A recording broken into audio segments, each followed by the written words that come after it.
नाज़रीन अस्सलाम वालेकुम। यूँ तो हमारे 3 टॉपिक हैं, लेकिन सबसे पहले हिंदुस्तान के वज़ीर आज़म जनाब नरेंद्र मोदी साहब का पाकिस्तान का इंतहाई ड्रामाई अंदाज का 2-3 घंटे का फिल्म की तरह का दौरा, इस दौरे की अहमियत क्या है, इसके अगराज़ व मकासद मोदी साहब के लिए क्या थे, इस पर हम सबसे पहले डिस्कशन करेंगे। जहाँ तक अहमियत का ताल्लुक है, बहुत ही अहम दौरा था, इससे कोई इनकार नहीं किया जा सकता। 10 बरस के बाद पहली दफ़ा एक हिंदुस्तानी प्राइम मिनिस्टर पाकिस्तान आया। आखिरी दफ़ा अटल बिहारी वाजपेयी साहब 2004 में जब मुशर्रफ साहब की हुकूमत थी यहाँ तशरीफ़ लाए थे। उसके बाद मनमोहन सिंह जो हिंदुस्तान के 10 बरस तक वज़ीर आज़म रहे और जो अमन के, पीस के, खित्ते में बेहतरी के बहुत कोशां थे, वो पाकिस्तान नहीं आ सके। और उसकी एक बहुत बड़ी वजह यह थी कि उनकी जो मेन ऑपोजिशन थी भारतीय जनता पार्टी, जिसका हिस्सा हैं जनाब मोदी साहब, वो मुखालफत करती थी कि पाकिस्तान जब तक क्रॉस बॉर्डर वायलेशन बंद नहीं करता, जब तक कश्मीर में मुदाफ़त बंद नहीं करता और जब तक मुंबई की दहशतगर्दी के जिम्मेदार लोगों को सज़ा नहीं मिलती, तब तक पाकिस्तान को एंगेज नहीं करना चाहिए। तमाम अब मोदी साहब खुद आए हैं और एक बहुत ही दिलचस्प इंटरेस्टिंग पहलू इस दौरे का ये भी है कि इस 2-3 घंटे का ये दौरा जिसने दुनिया भर में हेडलाइंस क्रिएट की, अगर आप गार्डियन अखबार को देखें, न्यूयॉर्क टाइम्स को देखें, हफिंगटन पोस्ट को देखें, भारत के अखबार को देखें, हिंदुस्तान पाकिस्तान के टेलीविजन शोज़ को देखें, तो बहुत बड़ी एक हलचल, बहुत बड़ी एक हरकत इस दौरे ने पैदा की। लेकिन ये दौरा खालिस्तन निजी नौइयत का दौरा था, जिसे उन्होंने वज़ीर आज़म पाकिस्तान जनाब नवाज शरीफ साहब की सालगिरह के साथ, उनकी नवासी की शादी के साथ, उनके ख़ानदान के साथ मुलाकात के साथ उन्होंने नक्की किया, जैसा कि नरेंद्र मोदी ने खुद अपने ट्वीट में इस चीज़ का इजहार किया। अब इसका एक अफसोसनाक पहलू यह है कि पाकिस्तान के फॉरेन सेक्रेटरी जनाब एजाज चौधरी साहब को कहीं से ये हुक्म दिया गया कि इस दौरे को एक सरकारी शक्ल दें, और जैसा कि टेलीविज़न की फुटेज शो करती है कि उनकी बॉडी लैंग्वेज, उनकी ज़ुबान का, उनकी गुफ्तगू का साथ नहीं दे रही थी। ये बात बड़ी वाज़ेह थी कि उनके ऊपर बहुत ज़्यादा जहनी दबाव में लग रहे थे। एक और इम्पोर्टेंट पहलू ये है कि इस मुलाकात के दरमियान फॉरेन सेक्रेटरी को तो बुलाया गया, लेकिन पाकिस्तान के जो फॉरेन पॉलिसी के एडवाइज़र हैं जनाब सरदार अजीज़ साहब को और जो नेशनल सिक्योरिटी के एडवाइज़र हैं जनरल जंजुआ, वो दोनों इस मीटिंग में मौजूद नहीं थे। बावजूद इसके कि हमारे ज़राए से हमें ये पता चला है कि जनरल जंजुआ ने इसहाक डार साहब के ज़रिए अपनी अवेलेबिलिटी जो थी वो बता दी थी। एक और इसका इम्पोर्टेंट पहलू इसका ये भी है कि जैसे हिंदुस्तान की प्रोमिनेंट जर्नलिस्ट बरखा दत्त जो हैं, वो कल से ट्वीट कर रही हैं, वो बार बार ये कह रही हैं कि देखिए मैंने पहले ही कहा था, अपनी किताब उनकी जो आई थी दिस अनक्वाइट लैंड, जो चंद हफ्ते पहले ही आई, उसमें उन्होंने दावा किया था कि सज्जन जिंदाल जो स्टील मैग्नेट हैं, वो नवाज शरीफ साहब के दरमियान और नरेंद्र मोदी के दरमियान ताल्लुकात का और राब्ते का जरिया बन रहे हैं। उन्होंने ही 2014 में नेपाल में उनकी होटल के कमरे में मुलाकात करवाई थी और वही जो है उन्होंने ही लाहौर का जो ट्रिप है उसको अरेंज किया है, जिससे ये पता चलता है कि ये फिर गालिबन इतना दफ्तन नहीं था, इसकी पहले से एक एडवांस प्लानिंग हो चुकी थी। अब सवाल ये पैदा होता है कि नरेंद्र मोदी का ये जो ड्रामेटिक दौरा था, इसके अगराज़ व मकासद क्या थे।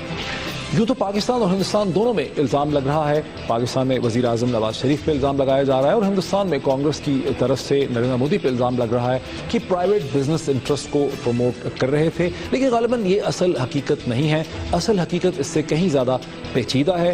कई फैक्टर्स आपके सामने आ चुके हैं, जैसे कि हिंदुस्तानी जर्नलिस्ट सुनील रमन ये कहते हैं कि ये महसूस किया गया कि 18 महीने की जो एंटी पाकिस्तान पॉलिसी है वो कहीं पर भी नहीं जा रही थी, और चाइना और पाकिस्तान के दरमियान जो इकनॉमिक कॉरिडोर के मायरे हुए एक यमन, उसके बाद नरेंद्र मोदी ने ये रियलाइज़ किया कि वो पाकिस्तान को इंटरनेशनली आइसोलेट करने में नाकाम रहे हैं। और बिहार के इलेक्शन के बाद उन्हें ये एहसास हुआ कि ये सही है कि हिंदुस्तान में पाकिस्तान के खिलाफ एक एंटी पाकिस्तान कॉन्स्टिट्यूंसी पाई जाती है, लेकिन सियासी एतबार से अब इससे कोई मजीद फ़ायदा नहीं उठाया जा सकता। ये फैक्टर्स तो हैं ही, और फिर ये भी कि गुज़िश्ता चंद हफ्तों में, चंद महीनों में दुनिया के मीडिया ने नरेंद्र मोदी को एक हार्डलाइनर के तौर पर देखा, एक अनकॉम्प्रोमाइजिंग, अनरीजनेबल सियासी कैरेक्टर के तौर पे देखा, जो मुफ्त में मामला को उलझा रहे हैं, और वो इस इमेज को भी ज़ायल करना चाहते थे। लेकिन नरेंद्र मोदी की जो ओवरऑल ग्रैंड स्ट्रैटेजी है, उनकी जो हिकमत अमली है, उसे समझने के लिए पस मंज़र और बैकग्राउंड में जाना बहुत ज़रूरी है। और मैं सबसे पहले आपको वो टुकड़ा दिखाता हूँ जब वो जून में बांग्लादेश पहुँचे। How interesting. जून में वो मुफ्ती बानी के साथ कंधे से कंधा मिला के खून गिराने की जिम्मेदारी जो है, खून बहाने की जिम्मेदारी ले रहे हैं। यानी पोस्ट 9, हालांकि पोस्ट 9/11 डेफिनेशन में मुफ्ती बानी को महज और महज एक दहशतगर्द तंजीम की हैसियत से समझा जा सकता है, अंडरस्टैंड किया जा सकता है। लेकिन पाकिस्तान आने से चंद घंटे पहले जब वो काबुल में है तो कुछ इस तरह से उनकी डेफिनेशन बदल जाती। Afghanistan will succeed only when terrorism no longer flows across the border.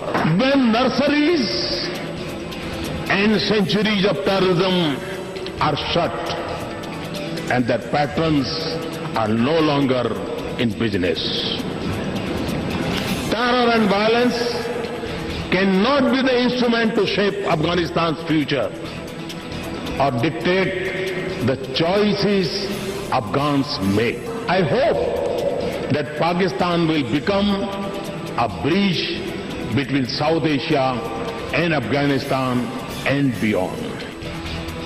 नाज़रीन, जब ये तकरीर आप सुनते हैं तो दो पहलू इसके बड़े इंपॉर्टेंट हैं। एक तो ये है कि जब वो मुफ्ती बानी से यहाँ पहुँचते हैं तो यहाँ उनको अफगान तालिबान जो हैं वो अब उनको दहशतगर्द के तौर पे नजर आते हैं। यानी वो अफगान तालिबान जो अफगानिस्तान पे हुकूमत कर चुके हैं और जिन्हें अमेरिका की एक फॉरेन पावर वहाँ से बेदखल करती है, डिस्प्लेस करती है, वो उनको दहशतगर्द नजर आते हैं। और पाकिस्तान जो चाह रहा है कि ये अफगान तालिबान को नेगोशिएशन पे, मुज़ाकरात के टेबल पर लाया जाए, उनको एक पावर शेयरिंग अरेंजमेंट का काबुल में हिस्सा बनने का मौका मिले, वो उन्हें एक दहशतगर्दी के स्पॉन्सर के तौर पे नजर आता है। साथ ही वो अपनी दिली ख्वाहिश का इजहार भी करते हैं कि अफगानिस्तान, पाकिस्तान की सरजमीन जो है उसका रास्ता खुले अफगानिस्तान तक पहुंचने के लिए, अफगानिस्तान से आगे सेंट्रल एशिया तक पाकिस्तान ब्रिज बने, यानी हिंदुस्तान को एक ट्रेड रूट मिले। लेकिन मिले किस पे? यानी ये सारी की सारी जो अरेंजमेंट है वो हिंदुस्तान की टर्म्स एंड कंडीशन के ऊपर हो।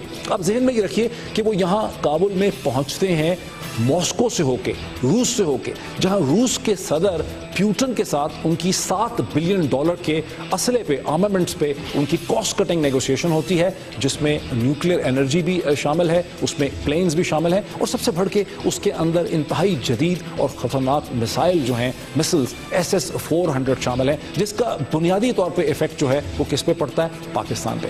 यानी बांग्लादेश से अफगानिस्तान तक, अफगानिस्तान से रशिया तक, उनकी तमाम जो फॉरेन पॉलिसी का महवर है, उसका जो फोकस है वो पाकिस्तान के असर रसूख को लिमिट करना और कंटेन करना है। और जब इस पूरे एग्रेसिव फॉरेन पॉलिसी के दौरे के साथ वो लाहौर पहुंचते हैं महज 3 घंटे के लिए एक निजी दौरे में, तो पूरी दुनिया में वो एक हलचल मचाते हैं, उसको एक सॉफ्ट टच देते हैं। इस एग्रेसिव फॉरेन पॉलिसी को वो एक बड़ी कामयाबी से एक सॉफ्ट टच देते हैं। लेकिन यहाँ एक बहुत ही इंपॉर्टेंट उनका और भी मकसद है, वो ये है कि पाकिस्तान के अंदर बदकिस्मती से जो हमेशा से एक सिविल मिलिट्री डिवाइड है, यानी वजीर आजम नवाज शरीफ जो इलेक्टेड प्राइम मिनिस्टर और उनकी मिलिट्री एस्टैब्लिशमेंट के दरमियान जो उन्हें एक सिविल मिलिट्री डिवाइड नजर आती है, वो उसको भी एक्सप्लॉइट करना चाहते हैं, उससे फायदा उठाना चाहते हैं। वो दुनिया को, पाकिस्तान को, भारत को और पूरी दुनिया को ये दिखा रहे हैं कि देखिए मसला जो है वो पाकिस्तान में जो स्ट्रेटेजिक कम्युनिटी है, जो मिलिट्री एस्टैब्लिशमेंट है, उसके साथ हमारा मसला हो सकता है, ये ट्रबल मेकर है, वरना जो इलेक्टेड प्राइम मिनिस्टर हैं वो तो बिल्कुल मोहब्बत है, उनसे प्यार है, जो तो हमारी घर वाली बात है।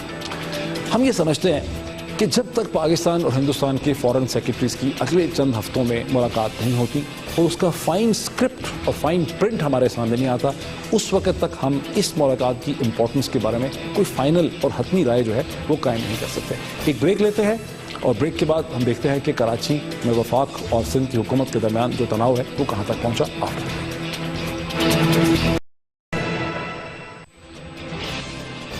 नाज़रीन, वेलकम बैक।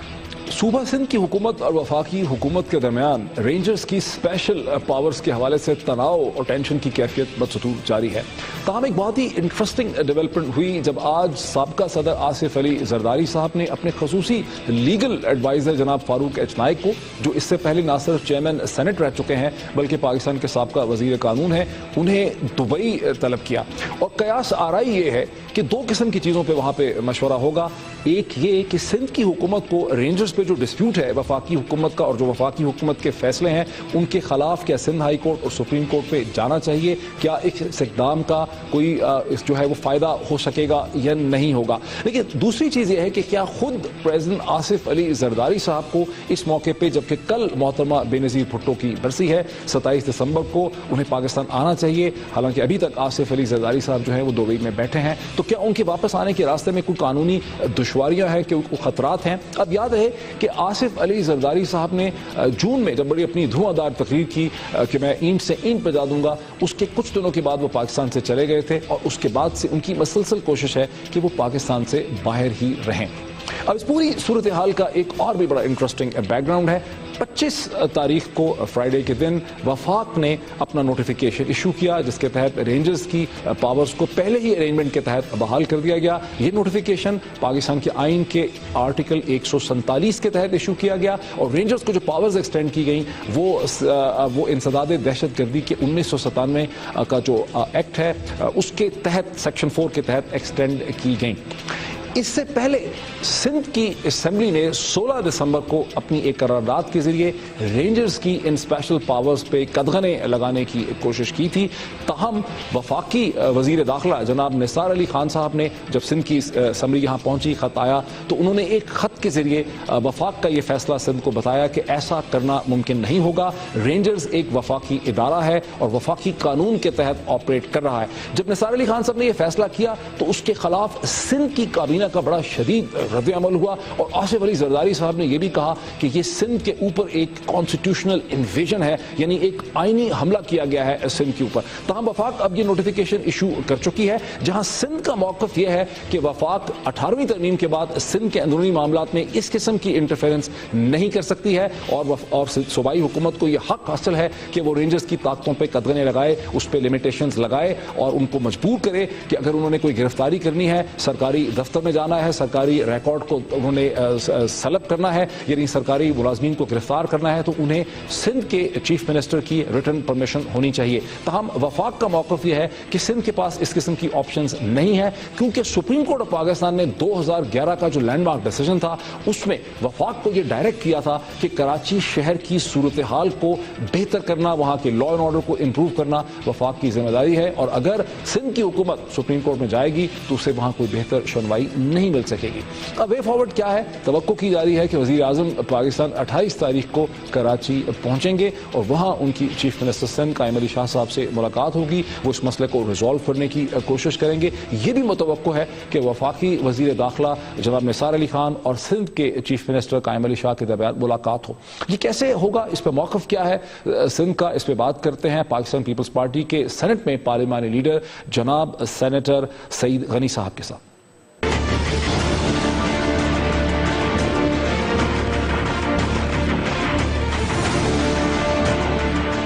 सईद साहब अस्सलाम वालेकुम। वालेकुम सलाम। सईद साहब, सबसे पहले तो जो ये अहम डेवलपमेंट है आज की कि आसिफ अली जरदारी साहब ने फारूक एच नाइक साहब को दुबई तलब किया है मुशावरत के लिए, इस पर सर क्या फैसले किए जाएंगे?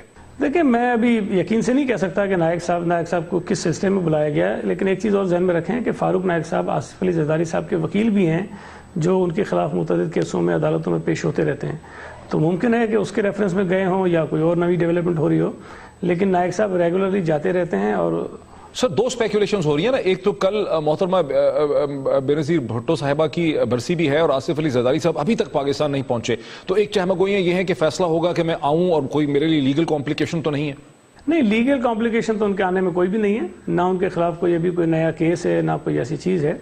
तो फिर क्यों नहीं आ रहे? मुझे बड़ी हैरत हो रही है कि पीपल्स पार्टी के किसी कारकुन, किसी वर्कर, किसी ओहदेदार को ये परेशानी नहीं है, लेकिन हमारे जो अपोजिशन के लोग हैं उनको ज्यादा परेशानी है कि आसिफ साहब क्यों नहीं आ रहे हैं। सईद साहब, देखिए मीडिया तो पब्लिक इंटरेस्ट में ये सवाल तो है ना सईद गनी साहब कि इतना बड़ा यदि है पीपल्स पार्टी की तारीख के एतबार से इतना इंपॉर्टेंट पॉलिटिकल ये इवेंट है और उसमें आसिफ अली जरदारी साहब नहीं आ रहे। देखिए, आपको याद होगा पिछली बरस जो है बरसी में बिलावल साहब नहीं थे, तो उस वक्त भी परेशानी पड़ गई लोगों को, जी बिलावल साहब क्यों नहीं आ रहे, और तासुर ये था कि नहीं आएंगे, लेकिन आप देखें इस साल बिलावल साहब यहाँ मौजूद हैं। और सर, तो नाराजगियां थी ना उस वक्त टेंशन थी ना सर बाप बेटे में, वो तो बात उस पर बड़ी बहस हुई उस वक्त। नहीं, मेरा ख्याल है कि वो मीडिया पे ज़्यादा कुछ आया। मैं हमेशा ये कहता हूँ जी, डिफरेंस ऑफ ओपिनियन तो फैमिली में भी होती है, पार्टी में भी होती है, हर जगह हो जाती है और वो कोई बुरी बात नहीं होती, लेकिन इख्तलाफ कोई नहीं था। डिफरेंस ऑफ ओपिनियन कुछ चीज़ों पर मुमकिन हो, लेकिन ये जो मीडिया में आ रहा था उस वक्त भी के बहुत ज़्यादा इख्तलाफात हैं और बातचीत नहीं और पता नहीं बेटा कहाँ बाप कहाँ, वो हम उस वक्त भी उसकी डिनाई कर रहे थे उसको और वो गलत साबित हुआ। लेकिन सर इस वक्त का जो सवाल है, एक इशू तो है ना टेंशन्स का, जिसमें पहले ऐसा लग रहा था कि ये खुर्शीद शाह साहब ने कहा कि 28 तारीख को वजीर आजम कराची तशरीफ ला रहे हैं, वहां उनसे बात होगी। पहले ये चहमगोइयां थी कि सिंध हाई कोर्ट या सुप्रीम कोर्ट में जा रहे हैं रेंजर्स के इशू में, जो वफाक ने चिट्ठी लिखी है इंटीरियर मिनिस्टर ने उसके खिलाफ। अब इस वक्त आपकी हिकमत अमली है क्या? साहब, एक तो देखें, एक मीडिया पे भी और ख़ासतौर पर वफाकी हुकूमत की तरफ से गलत तासुर ये दिया जा रहा है कि सिंध गवर्नमेंट ने कोई रेंजर्स के इख्तियारात में कमी की है। ये मैं आपको बिल्कुल कैटेगोरिकली बता रहा हूँ कि कमी इख्तियारात में बिल्कुल भी नहीं की गई है और ना की जा रही है। लेकिन अगर वफाकी हुकूमत पूरे इस ऑपरेशन को मुतनाज़ बनाना चाहती है, जो चौधरी निसार अली खान साहब का एक एटीट्यूड है, बट सेनेटर साहब, ये तो है ना कि जब आपने अपनी समरी भेजी है, सिंध ने जब समरी भेजी है, पीपल्स पार्टी की तरफ से सिंध ने समरी भेजी है, तो वफाक ने उसको नहीं माना है और वफाक ने कहा है कि रेंजर्स जो है वो एक फेडरल कानून यानी एंटी टेरर एक्ट 1997 के तहत ऑपरेट कर रही है, तो उन्होंने आपके मौकफ को नहीं माना। ये तो फिर एक कानूनी और लीगल झगड़ा है ना सर। देखें डॉक्टर साहब, अगर तो हम ये कहें कि एटीए के तहत रेंजर्स को ऑटोमेटिकली इख्तियारात हैं और वो कर सकते हैं, तो फिर ये इख्तियारात पूरे पाकिस्तान में रेंजर्स के पास होने चाहिए या पूरे सिंध में भी होने चाहिए। लेकिन सिंध में भी वो इख्तियारात सिर्फ कराची तक महदूद हैं। उसका सबब यह है कि सिंध गवर्नमेंट ने उनको इख्तियारात दिए ही इतने हैं। एटीए का कानून जो है वो सिर्फ रेंजर्स के लिए नहीं है। एटीए जो है वो एक कानून है जिसको पुलिस मुख्तलिफ केसेस में इस्तेमाल करती है, लेकिन कराची ऑपरेशन के लिए रेंजर्स को पुलिस के कुछ इख्तियारात तफवीज़ किए गए थे और वो सिंध हुकूमत ने किए थे, ये वफाकी हुकूमत ने नहीं किया है। मेरे पास ये वफाकी हुकूमत का पिछला नोटिफिकेशन भी है और ये जो अभी इन्होंने कल किया है वो भी मेरे पास मौजूद है। अगर आप इन दोनों को पढ़ें तो पिछले वाले में वफाकी हुकूमत ने खुद ही लिखा हुआ है। अगर मुझे इजाज़त है मैं आपको पढ़ के सुना देता हूँ, सिर्फ 2 लाइनें इसकी कि मेरा इशारा कुछ और था सर। मेरा इशारा यह था कि सर जब आप 18वीं तरमीम की बात करते हैं तो आप एक कानूनी कॉन्स्टिट्यूशनल पॉइंट की तरफ जाते हैं। अब वो भी जब एटीए की बात करते हैं वो भी कॉन्स्टिट्यूशनल कानूनी चीज की तरफ आते हैं। ये मसला फिर सियासत से ज्यादा तो कानूनी है, इसको तो फिर आपको सिंध हाई कोर्ट या सुप्रीम कोर्ट के पास लेकर जाना चाहिए। देखें, एक चीज ध्यान में रखें डॉक्टर साहब, आप माशाल्लाह काफी समझदार आदमी और आइन और कानून के फर्क को भी समझते हैं। अगर कोई इख्तियार सूबा सिंध को आइन देता है और कोई कानून उसको कंट्राडिक्ट करता है तो जो प्रिवेल करेगा वो आइन करेगा, कानून नहीं करेगा। पहली बात तो ये बिल्कुल वाज़ेह है। अगर कहीं आइन और कानून में कोई कंट्राडिक्शन हो तो आइन को फॉलो करेंगे, कानून को फॉलो नहीं करेंगे। लेकिन यहाँ वो चीज़ भी नहीं है। सिंध गवर्नमेंट के पास इख्तियार है कि शर्तें लगाएं, हमने वो थोड़ी सी ओवरसी करने के लिए कुछ चीज़ें लगाई हैं, उससे रेंजर्स के इख्तियारात में कोई कमी नहीं है। रेंजर्स के कोई ये इख्तियार नहीं छीन लिया गया कि आप जो है वो किसी फाइनेंसर को या बेटे को गिरफ्तार नहीं कर सकते। सेनेटर साहब, कदगने तो लगाई हैं, नहीं कदगने और लिमिटेशंस तो आपने लगाई, पहले तो नहीं लगाई आपने, 2009 से आज तक तो नहीं लगी है कदगने। मैंने आपसे अर्ज किया ना कि जी 2015 में जब अगस्त में इख्तियारात इनको दोबारा दिए गए रेंजर्स को, तो उस वक्त ये शिकायत हमें थी, लेकिन उस वक्त ये यकीन दहानी करवाई गई कि ये शिकायत आइंदा नहीं होगी। लेकिन अगर उसके बाद दोबारा हुई हैं तो हमारी ये जिम्मेदारियों में शामिल है डॉक्टर साहब कि हम इदारे को कानून की खिलाफवर्जी करने से रोकने का बंदोबस्त करें, और हमने वो किया है। तो इस पर अगर ये जो तासुर वफाकी हुकूमत बना रही है वो सरीहन आइन की खिलाफवर्जी है। और हम देखें पीपल्स पार्टी की अगर आप हिस्ट्री देखें तो हमने कभी भी आइनी और कानूनी इख्तियारात को अपने कभी सरेंडर नहीं किया है। हम रेजिस्ट करेंगे और हम इनको बनवाएंगे कि हम ठीक देखिए, एक सर साहब आपको एक इसमें चीज देखिए, आपको हमेशा मीडिया ने, सिविल सोसाइटी ने, लोगों ने आपको एक रैशनल और मंतकी कमेंटेटर की हैसियत से भी देखा है। ये सही है कि आप पाकिस्तान पीपल्स पार्टी के बड़े सीनियर रहनुमा हैं, आप सेनेटर हैं, पार्लियामानी लीडर हैं। यहाँ पर मसला खाली सिंध का नहीं है, यहाँ मसला तो कराची शहर का है जो मेगालोपोलिस है बहुत बड़ा, और इस शहर के अंदर आपको उतनी पॉलिटिकल सपोर्ट हासिल नहीं है। यहाँ की तो डोमिनेंट पार्टी फिर साबित किया बल्दियाती इंतखाबात ने, लोकल बॉडीज ने, कि यहाँ की मुत्तहिदा कौमी मूवमेंट है। जब उनके बहुत से कैडर्स जो हैं वो रेंजर्स का निशाना बने तो उस वक्त तो आप खामोश रहे, उनकी भी वो क्रिबिंग है। अब जिस इशू पे आपने पोजीशन दी है वो तो ऐसा लगता है कि इलीट प्रोटेक्शन हो रही है, यानी डॉक्टर आसिम के इशू पे ये सारी तलवारें बाहर निकल आई हैं, और डॉक्टर आसिम का और आसिफ अली जरदारी साहब का एक बहुत ही करीबी ताल्लुक है, कॉन्फिडेंशियल रिलेशनशिप है। तो ये तो ऐसा लग रहा है कि पूरी सिंध हुकूमत, पूरी पीपल्स पार्टी की सियासत जो है वो एक शख्स को या इलीट प्रोटेक्शन यानी बड़े ताकतवर अशखास को बचाने की यहां पर एक साजिश हो रही है, जिसमें आप 18वीं तरमीम और कॉन्स्टिट्यूशन का सहारा ले रहे हैं। ये भी तो एक तासुर है ना पढ़ा लिखा शहर है कराची। अगर तो डॉक्टर आसिफ अली जरदारी साहब के दोस्त हैं या पीपल्स पार्टी के कोई ओहदेदार हैं या सेनेटर हैं या मिनिस्टर हैं, तो ये उनकी डिस्क्वालिफिकेशन नहीं बन जाती है कि पीपल्स पार्टी उनके खिलाफ होने वाली ज्यादती पर बात न करे।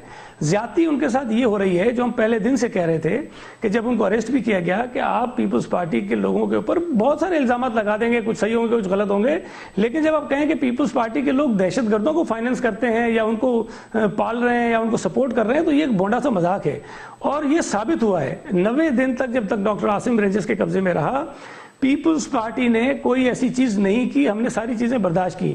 लेकिन जब सारी इन्वेस्टिगेशन और इंक्वायरी हो गई और उनके ऊपर कोई चीज साबित नहीं हुई और जो इल्जाम लगाए भी गए हैं वो ये है कि आपने किसी के कहने पर किसी का इलाज किया है, और ये मैं आपको बता रहा हूँ इख्तियारात इस्तेमाल किए आपने सर। इन्वेस्टिगेटिंग ऑफिसर आईओ को चेंज कर दिया मिड स्ट्रीम, फिर आपने जो प्रोसिक्यूटर है उसको चेंज कर दिया, आपने अपने इख्तियारात का इस्तेमाल तो किया जैसे ही वो बाहर आए प्रोटेक्शन से। अब आप सुन लीजिए, इन दोनों बातों को सुन लीजिए आप।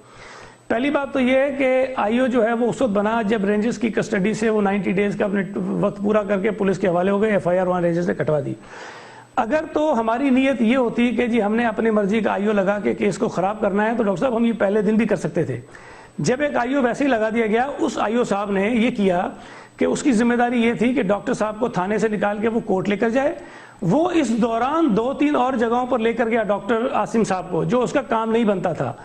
फिर डॉक्टर आसिम की फैमिली ने आईजी सिंह को कंप्लेंट की कि आयुष जो है वो बाइस्ड हैं, और उसके साथ साथ उन्होंने जो जहां उनके स्टेटमेंट वगैरह करा रहे थे उसकी कंप्लेंट उन्होंने chief justice Sindh high court को भी की।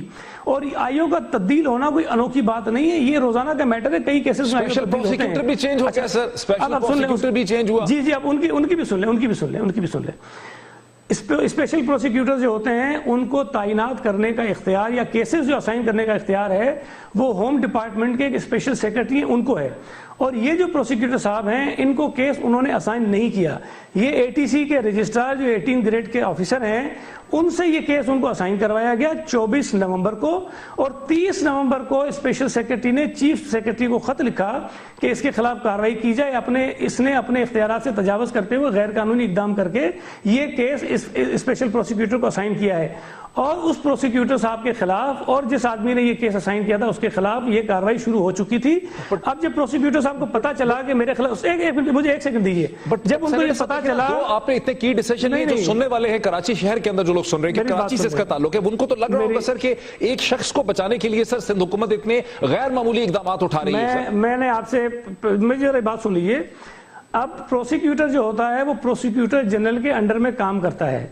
जब इस प्रोसिक्यूटर साहब को पता चला कि मेरे खिलाफ कार्रवाई हो रही है तो उसने पहले झगड़ा किया प्रोसिक्यूटर जनरल से जो उसका बॉस है उसके साथ किया, फिर निकल के उसने सिंध गवर्नमेंट के खिलाफ स्टेटमेंट्स दिए, फिर उसके बाद सिंध हाई कोर्ट में सिंध गवर्नमेंट के खिलाफ वो पिटिशनर बन गया और उसके खिलाफ प्रोसीडिंग्स पहले से शुरू थी। क्या अब वे फॉरवर्ड क्या है सर? अब वे फॉरवर्ड क्या है सर? ये इशू सच बात समझ नहीं आती बाकी पूरे पाकिस्तान को सर, एक शख्स के ऊपर तो सिंध और वफाक में लड़ाई नहीं हो सकती ना सर? नहीं, गिरफ्तारी की बात नहीं है सिर्फ। और दूसरी बात आपने जो कही ना कि कराची में लोग हमारे साथ नहीं है, देखें एक तो बात समझने की ये है कि अगर कराची में तो इलेक्शन में कभी नजर नहीं आया ना सर, इलेक्शन में तो कभी नजर नहीं आए। मेरी 2013 के मुकाबले में इस बल्दियाती इलेक्शन में हमारा वोट बहुत बड़ा है और बाकी जमातों का कम हुआ है। ठीक है जी, पीपल्स पार्टी वाहिद जमात है, इसका बड़ा है। दूसरी मैं आपसे गुजारिश ये करूं कि अगर कराची में समझा जाता है ना सर इसको, सर मेरी गुजारिश है, मुत्तहिदा का वोट भी कम हुआ है पहले के मुकाबले में, पीटीआई का वोट भी कम हुआ है, जमात इस्लामी के साथ मिलकर भी पीपल्स पार्टी अकेली लड़ी, हमारा वोट बढ़ा है। मैं आपको इसलिए बताना चाह रहा हूँ। दूसरी गुजारिश आपसे सिर्फ ये है कि कराची में और सिंध में अगर लॉ एंड ऑर्डर बेहतर होगा तो इसकी सबसे बड़ी बेनिफिशियरी पाकिस्तान पीपल्स पार्टी होगी, चूंकि हम हुकूमत में हैं। हमने इस ऑपरेशन को सपोर्ट किया था पहले भी, हम कर भी रहे हैं और हम करना भी चाहते हैं, इसलिए कि दहशतगर्दी के खिलाफ हमारा मौक़िफ़ बहुत वाज़ेह है। आज तासुर ये बना दिया गया है कि पीपल्स पार्टी वाहिद ऐसी जमात है जो दहशतगर्दों के साथ है, और वो लोग जो तालिबान को दफ्तर देना चाहते थे, वो लोग जो हकीमुल्लाह महसूद के मरने पे मातम कर रहे थे, वो दहशतगर्दों के खिलाफ है। तो ये थोड़ी सी बदनसीबी है। पीपल्स पार्टी के लोगों को इतना मौका और इतनी थोड़ी फेवर जरूर करें कि जो हम बात कर रहे होते हैं उसमें ये समझ लें कि 5% हम भी सच बोल सकते हैं और 5% कोई और भी झूठ बोल सकता है। वे फॉरवर्ड क्या है सर? वे फॉरवर्ड क्या है सर? ये लास्ट क्वेश्चन में वे फॉरवर्ड क्या है? कैसे क्विकली जी, बेहतर रास्ता तो यह है कि जी इस बात को बैठकर हल कर लिया जाए। इसलिए हम नहीं चाहते कि ये ऑपरेशन में कोई खराबी पैदा हो, लेकिन अगर ऑपरेशन खराब होने जा रहा है तो इसमें वफाकी हुकूमत जिम्मेदार होगी और इसमें और लोग जिम्मेदार होंगे जो सिंध हुकूमत के आईनी कानूनी हुकूक को किसी तरह से जख्म पहुंचाना चाहते हैं। बहुत बहुत शुक्रिया। सेनेटर सईद गनी साहब एक्सप्लेन कर रहे थे कि अभी भी जो टेंशन और मामला हैं सिंध और वफाक के दरमियान में वो रिजॉल्व नहीं हो पाए हैं। यहां पर हम ब्रेक लेंगे और ब्रेक के बाद आएंगे तो हम देखेंगे कि लोधरा के अंदर जो जहांगीर तरीन साहब ने एक अजीब सी बहुत ही सरप्राइजिंग कामयाबी हासिल की है, उसकी असल वजूहात क्या हो सकती हैं। आफ्टर द ब्रेक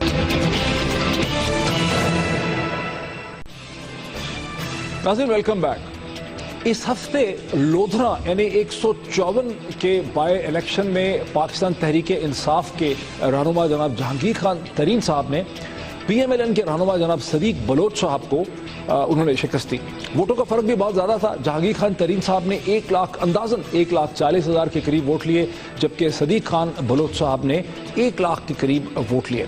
इस लिहाज से तो चले अच्छा है कि पाकिस्तान तहरीक इंसाफ जिसने 4 हलकों का बहुत शोर मचा रखा था, उनमें से किसी एक हलके में अल्लाह अल्लाह करके बड़ी मुश्किल से तहरीक इंसाफ को कामयाबी हासिल हुई है और इस पर कोई PMLN भी बहुत नाराज नहीं है। परवेज रशीद साहब ने कहा कि अब इमरान खान साहब को चाहिए कि इस सिस्टम पर यकीन कर लें, हमारी कामयाबी को वो भी माने। लेकिन मसला इससे कहीं ज़्यादा पेचीदा है और गंभीर है। वो ये है कि NA 122 में लाहौर में जहां अलीम खान साहब ने अयाज सादिक साहब के मुकाबले में इलेक्शन लड़ा था, उसके बाद से एक फार्मूला और पैटर्न देखने में आ रहा है और वो ये है कि अगर सूबाई असम्बली हुकूमत के पास इंतज़ामिया है, उसके पास डिस्ट्रिक्ट एडमिनिस्ट्रेशन है, पुलिस है, पटवारी हैं, उनके पास डेवलपमेंट फंड्स हैं, तो फिर अपोजिशन के पास बहुत ज़्यादा पैसा खर्च करने की सलाहियत होनी चाहिए। अलीम खान साहब पर यह इल्ज़ाम लगा कि उन्होंने भी 1-2 अरब रुपये खर्च दिए और यही इल्जाम लोधरा में लगा कि जहांगीर खान तरीन साहब ने भी बहुत ही सखावत से हातम ताई की कब्र पे लात मार के वोटरों पे खर्चा किया है। और 21 तारीख को कामरान खान साहब के शो के अंदर दोनों मौजूद थे, सदीक बलोच साहब भी और जहांगीर खान तरीन साहब भी, और वहां पर इस इशू को किस तरह से एड्रेस किया गया कि खान साहब पैसे के बलबूते पर इलेक्शन लड़ रहे हैं। आज इनकी 50 टीमें निकली हुई हैं जो पैसे दे रहे हैं लोगों को 2-2, 3-3, 4-4 हज़ार फी वोटर को।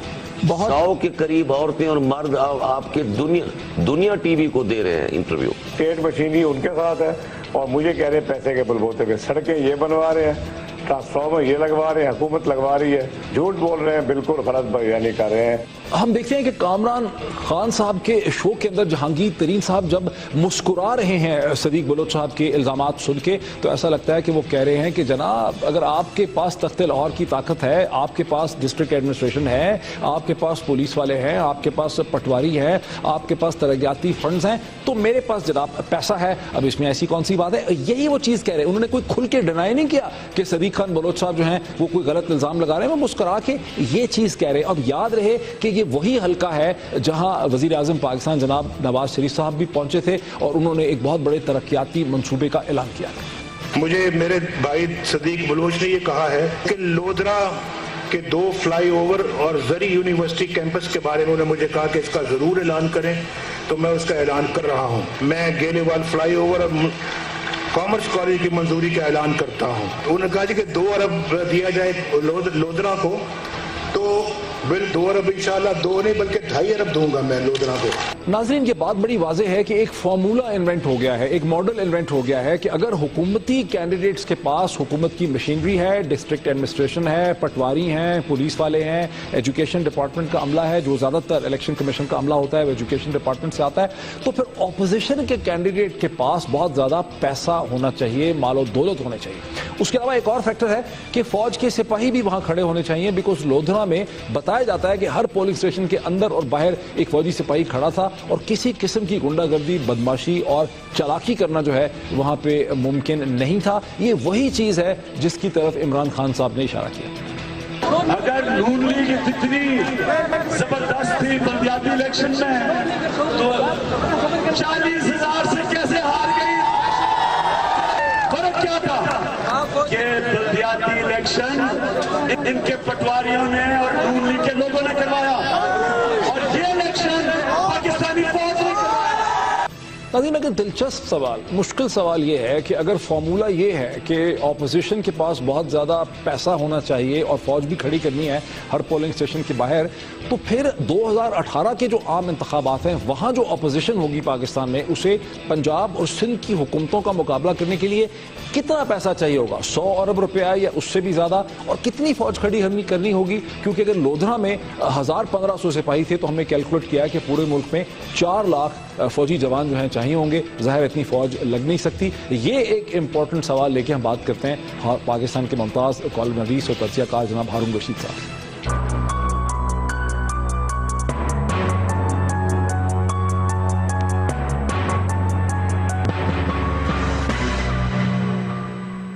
नाज़रीन, अभी इसी केस का पोस्टमार्टम करने के लिए, मजीद डायसेक्शन करने के लिए, बड़े चुभते हुए मुश्किल सवालात उठाने के लिए मेरे साथ हैं पाकिस्तान के मुमताज़ कॉलम नवीस, एनालिस्ट और एडिटर जनाब हारून रशीद साहब।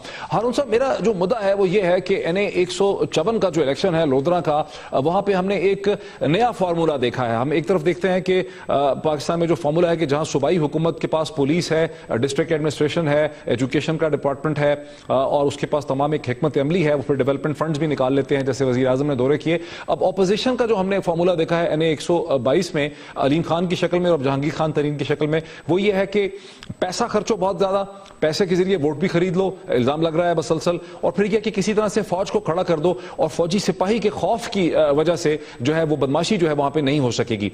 अब आप क्या इस पे बताएंगे?